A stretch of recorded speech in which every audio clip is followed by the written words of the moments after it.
정의용 청와대 국가안보실장이 한미 정상회담 준비 상황과 같은 브리핑이 있다는데요. 직접 들어보시겠습니다. 정부가 출범한 지 정확히 한 달이 되었습니다. 탄핵으로 인한 6개월 이상 정상 외교의 공백, 또 급변하는 외교 안보 환경 등 취임 시 많은 어려움 속에서도 문 대통령께서는 지난 한 달 동안 매우 활발한 외교 활동을 했습니다. 정상 간의 네트워크 구축, 또 우리 정부의 외교 정책 방향의 설명, 공유, 또 북핵 문제 해결을 위한 국제적 협력 분위기 조성 등을 위해서 노력해 왔습니다.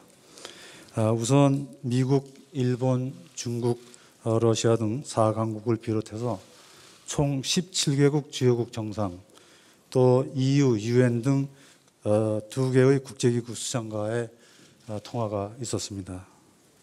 또 본격적인 정상 외교에 앞서서 미국, 중국, 일본, 러시아, EU, 독일, 또 아세안 3개국, 바티칸의 대통령 특사를 파견했습니다.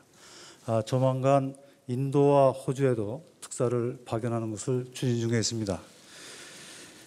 지금은 다가오는 6월 말 한미 정상회담의 성공적 개최를 위한 준비에 차질 없이 진행할 수 있도록 전념하고 있습니다.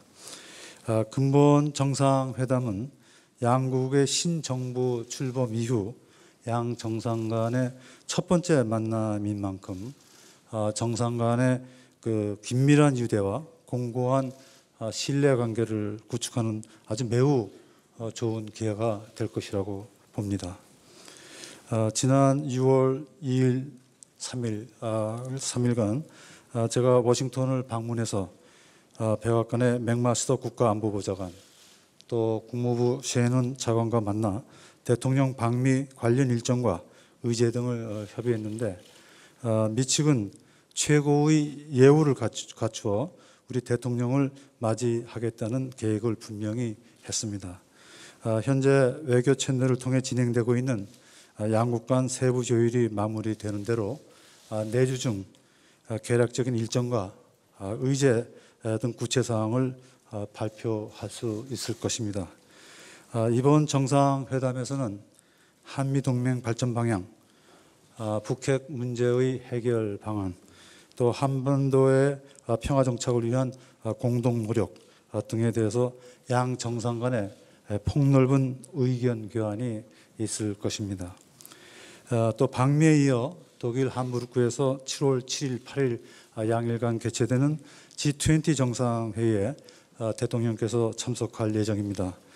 이번 계기에 미국 이외에 중국, 일본, 러시아, 그리고 아시아, 유럽 등 다수의 주요국 정상들과도 양자 회동을 가질 예정입니다. 북한은 어제 아침 또다시 단거리 미사일 4발을 발사하는 등 새 정부 출범 이후에도 미사일 도발을 계속하고 있습니다.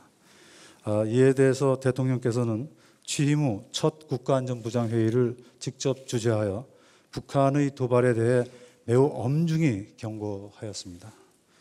북한의 단거리 미사일 발사의 경우 과거에는 안보실장이 주재하는 NSC 상임위도 통상적으로 개최하지 않았습니다.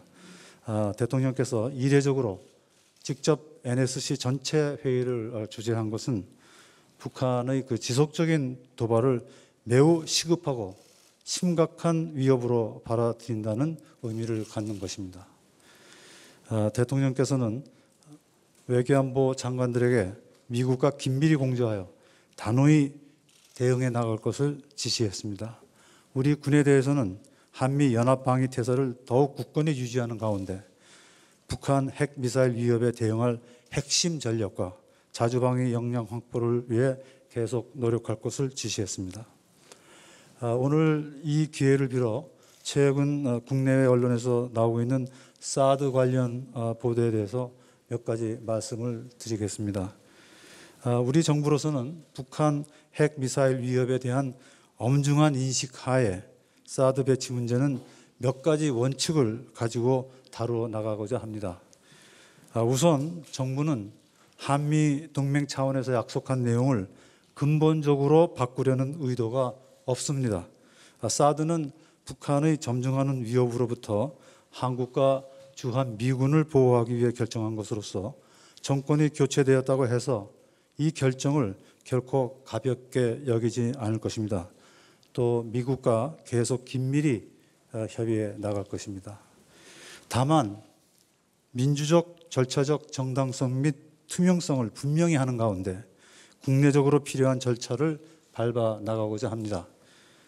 특히 환경영향 평가는 합리적이고 또 합법적인 방법으로 투명하게 진행해 나갈 것입니다. 아울러 무엇보다 우리의 국익과 안보적 필요를 최우선적으로 고려해 나가겠습니다. 이상 말씀을 마치겠습니다. 감사합니다.